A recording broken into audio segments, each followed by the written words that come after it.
Unik kan? Lebih unik lagi, yang bantu saya dapat mobil itu justru dari mobilnya yang semula satu, itu malah jadi 3. Dan demi Allah, itu fakta. Saya mengajukan resign, mengundurkan diri.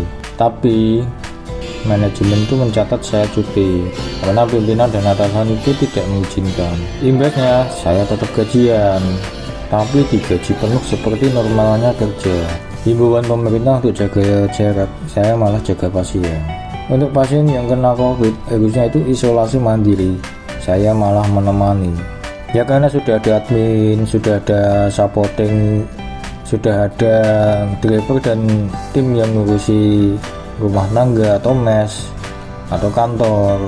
Praktis, saya kan kesana kemari, bisa kemana-mana. Assalamualaikum warahmatullahi wabarakatuh. Alhamdulillahirrabbilalamin. Subhanahu walhamdulillah wa la ilaha illallah wallahu akbar. Allahumma salli ala sayyidina Muhammad wa ala ali sayyidina Muhammad. Bismillah tawakkaltu ala Allah, la haula wala quwata illa billah. Tapi pingin penghasilan yang tinggi. Udah gitu kerjanya minta yang pingin di outdoor, bisa kemana-mana. Karena lamunin ya pada kayaknya saya bilang, ya Allah, engkau kan maha berkehendak, apapun bisa terjadi.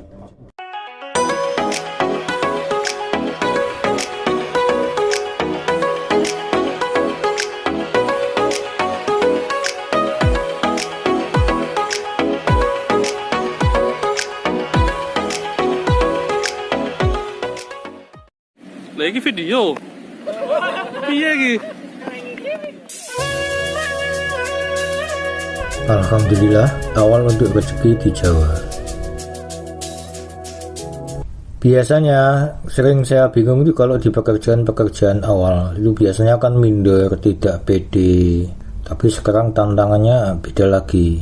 Lapangan tidak masalah, pekerjaan tidak masalah, yang jadi masalah itu bahasa dan komunikasi. Karena kepala-kepalanya ini bule-bule semua. Perusahaan klien itu banyak diisi orang pro. Saya ini amatiran. Ini yang membuat saya itu minder. Walaupun terlepas dari minder itu, satu sisi bangga. Ya alhamdulillah, bagaimanapun juga Allah berikan kemuliaan yang selalu lebih baik. Sudah baik dikasih lebih selalu lagi. Dan siapa kira administrasi yang bisa-bisaan tapi digaji beneran. Anak STM digaji anak kuliah yang pengalaman. Di bulan pertama saja saat gajian, uang masuk saya cek itu 12 juta. Itu nggak disampaikan seperti yang sebelum-sebelumnya.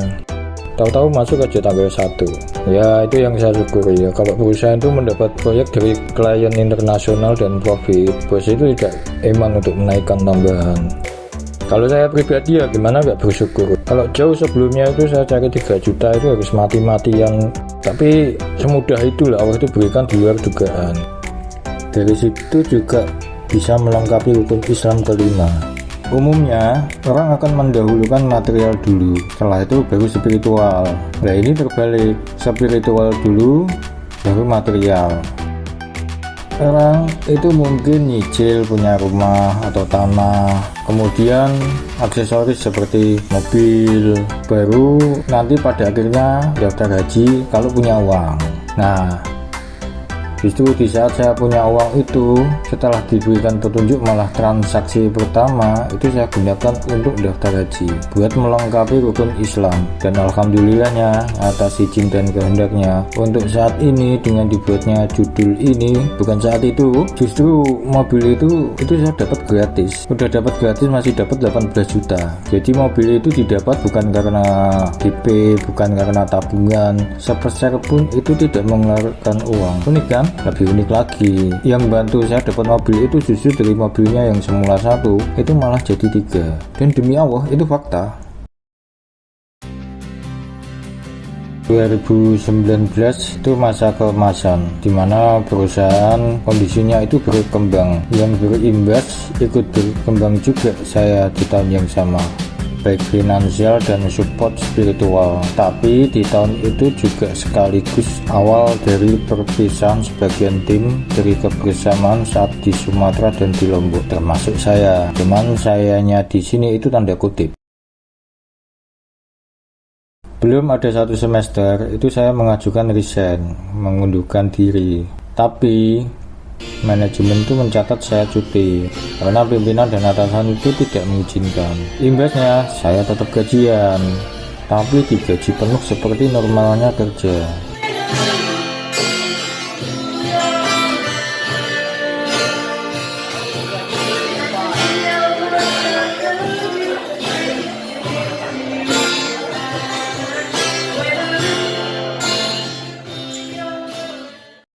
Itu saya kembali kerja karena diinfo kalau perusahaan itu dapat proyek di Kudus. Saya pikir itu Kudus Semarang kan dekat, jadi saya bisa PP. Tapi begitu teman-teman di Lontar tahu dikiranya saya kembali, mereka minta saya kembali ke Lontar, ke Tangerang. Terpaksa saya ke sana lagi dengan harapan harus ada pengganti saya. Nah, saat itu hampir sebagian besar itu teman-teman Jepara itu pamit mengundurkan diri karena dapat pekerjaan di PLTU Jepara. Yang ternyata di kemudian waktu kita ketemu. Ternyata kita itu satu proyek, cuman beda perusahaan. Nah, mulai dari Jepara itulah akhirnya tercapai punya mobil.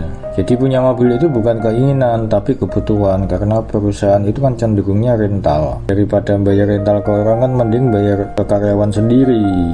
Karena kalau ada apa-apa atau kerusakan jadi tanggung jawab karyawan. Karyawan kan sudah dapat gaji. Itu sebenarnya juga ambil mobil itu uangnya kurang. Karena pengajuan saya ke leasing itu nggak disetujui ya, gara-gara lihat alamat KTP ini kan dianggap daerah merah. Jadi dapatnya take over, dia nggak mampu meneruskan lah. Misalnya cicilannya kan kita teruskan, kita mengembalikan DP. Nah, karena uang saya kurang, saya sampaikan ke leader mekanik yang dekat sama saya itu. Yang pada akhirnya tetap itu saya anggap join, kemudian ditransfer uang 50 juta. Baru kali itu ada orang yang percaya dengan saya ditransfer dengan nominal segitu. Padahal leasing saja loh, sebelumnya nggak ACC. Hingga kemudian berjalannya waktu kita itu tambah unit lagi. Jadi kita punya 2 mobil, jadi satu-satu. Hampir rata-rata kalau orang lain bilang punya mobil itu kalau dijual lagi itu rugi. Itu tidak salah. Tapi alhamdulillah justru saya malah kebalikan. Punya mobil kalau dijual itu untung. Nah, karena cicilan itu kan yang bayar didapat dari rental ke kantor. Sekembalinya saya habis dari cuti, itu memang sudah ada perubahan. Jadi setiap proyek itu sudah ada admin, sudah ada driver dan tim yang ngurusi rumah tangga atau mes. Praktis job saya itu hanya memantau. Biasanya job desk saya itu admin iya, buat laporan iya, logistik iya, sopir iya, nyiapin makan iya, laundry, galon, beli gas, belanja macam-macam busi-busi mes. Pokoknya yang bisa saya kerjakan itu saya kerjakan.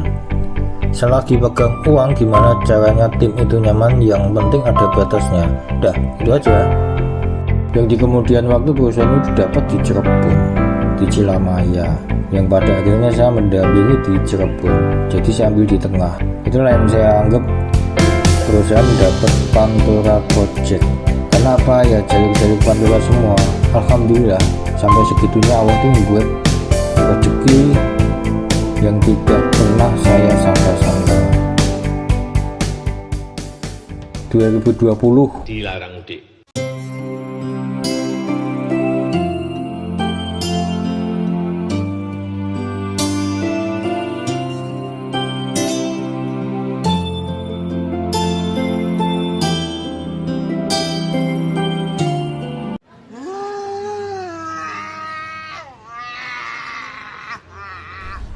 Itu peristiwa COVID. Itu menjadi hal yang atas izin dan kehendaknya itu menjadi pembalik dari logika umumnya orang. Himbauan pemerintah untuk jaga jarak, saya malah jaga pasien.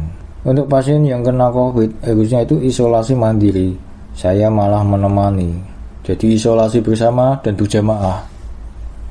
Dan alhamdulillahnya atas izin dan kehendaknya, setiap antigen hasilnya selalu negatif. Ini nanti akan saya buat cerita terpisah. Kenapa? Karena ini melibatkan komunikasi saya kepada teman, itu melibatkan Allah Subhanahu wa Ta'ala. Semenjak berhubungan dengan yang namanya hutang dari mobil-mobil itu, Lama-lama yang saya rasakan tuh keuangan semakin gak karuan. Padahal perusahaan tuh kondisinya berkembang, penghasilan juga lebih baik dibandingkan awal penerimaan saya di Lontar. Kalau dikalkulasi matematika, cicilan itu sebenarnya tidak mempengaruhi gaji. Sejak pertama kali kerja, saat pertama kali bergabung itu, nggak pernah yang namanya utang bank, leasing, bahkan kasbon kantor, itu nggak pernah. Makanya saya bisa nabung. Semenjak ambil mobil itu, take over mobil itu, dengan status hutang, itu memang saya rasakan kondisi finansial saya sudah berbeda. Nggak pernah yang namanya bisa nabung. Walau alam bisawab ya, itu sebenarnya teguran yang tidak saya rasakan. Walaupun mungkin secara logika itu saya anggap kesalahan manajemen pribadi. Ya karena sudah ada admin, sudah ada supporting, sudah ada driver dan tim yang ngurusi rumah tangga atau mes atau kantor. Praktis saya kan kesana kemari, bisa kemana-mana. Nah pada akhirnya saya kebablasan. Karena bisa kemana-mana itu, ada aja pengeluaran dan yang terasa dari salah pergaulan. Jadi saya terjebak dalam fata morgana hingga saya itu lupa pada karakter dan kekuatan diri sendiri, yang lebih mudah percaya sama orang. Ada saja entah janji hutang tidak ditepati, yang akhirnya saya biarkan. Dibantu dicarikan pinjaman tapi nggak dikembalikan. Alasan-alasan dari kondisi penasaran dari dampak yang harapan-harapan semu. Bahkan gara-gara hal-hal salah pergaulan itu sempat dari Jumat itu saya resign, tapi Minggu sudah kembali lagi. Kenapa ya? Saya berpikir logis, dari mana saya dapat uang, dari mana saya dapat penghasilan.